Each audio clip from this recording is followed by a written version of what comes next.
Hi to all. In today's video, we'll be marking the book back answers for 10th standard Geography Unit 1 India Location, Relief and Drainage. We'll start with choose the correct answer. The first one, the north-south extent of India is 3,214 kilometers. Option C.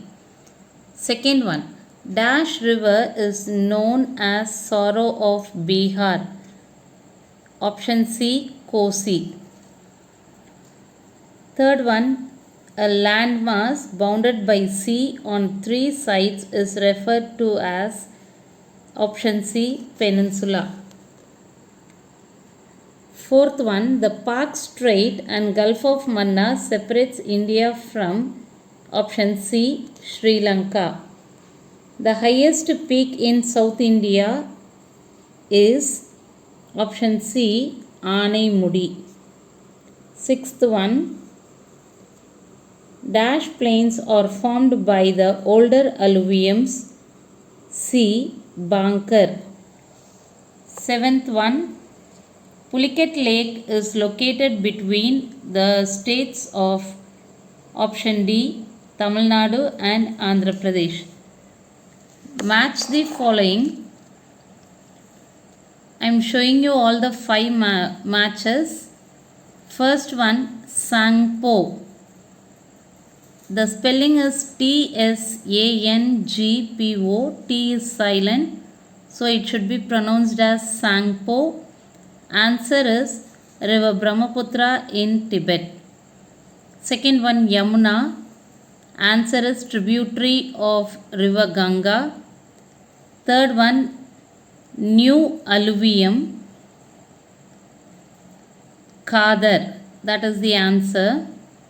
Fourth one, there is a small printing error. You can just check that. The question is Mount Godwin. And the last word in that line, Austen, A-U-S-T-E-N, bracket K2. That is the question. And in between you have southern parts of east.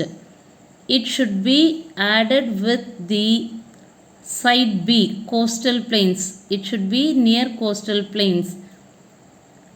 The answer for Mount Godwin, Austen, it is the highest peak in India.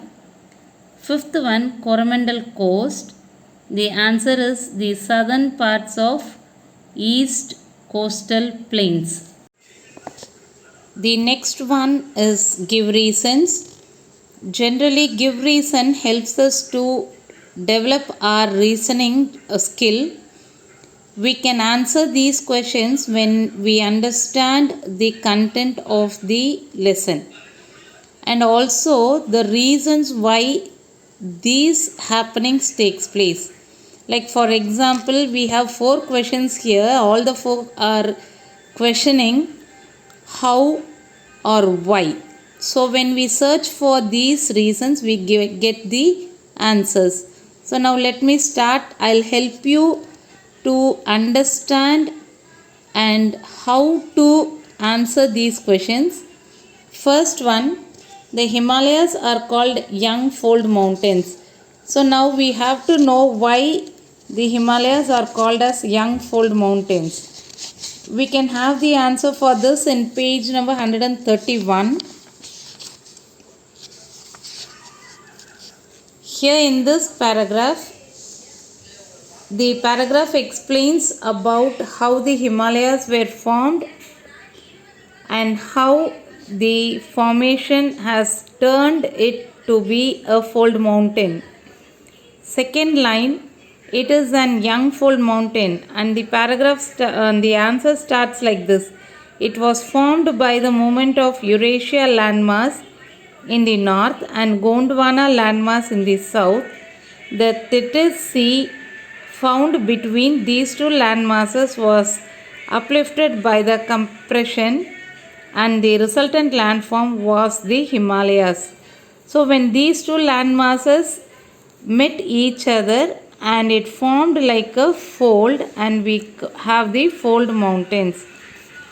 The next question.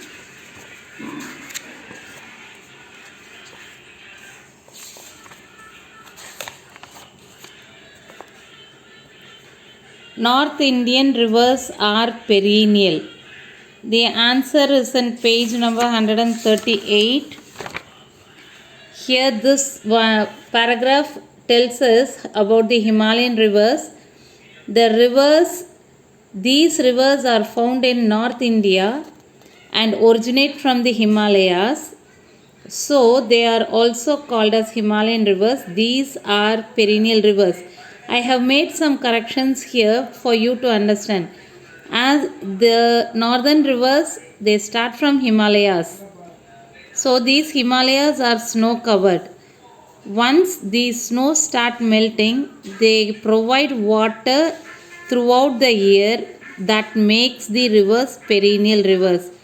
So here when you are trying to answer this question, you have to understand what is perennial, what is the formation of Himalayas, and so this give reason helps us to understand two things, that is about the Himalayas and also the rivers. The next question, third one. South Indian rivers are east flowing. The answer, and for the next one, west flowing rivers do not form deltas. I have given you the answer here in this place. The South Indian rivers, they start from the Western Ghats and flow through the peninsular plateau which is sloping towards the east. So all the South Indian rivers, mostly all the South Indian rivers are east flowing rivers. Fourth one, the west flowing rivers do not form deltas because they start from the Western Ghats, they drop directly into the Arabian Sea after traveling for a very short distance. So as they are not traveling for a long distance, they don't form deltas. Next, second, Roman number 4, distinguish between. Usually we have the distinguish between, we have two comparisons. Here we have three questions. One is the Himalayan rivers and peninsular rivers. Already we have seen in give reason, you can take these points there. The Western Ghats and Eastern Ghats. When we understand the lesson, we have Western Ghats and Eastern Ghats. We can mark 2 points to distinguish for that. Then the same way, Western coastal plains and Eastern coastal plains. Thank you all.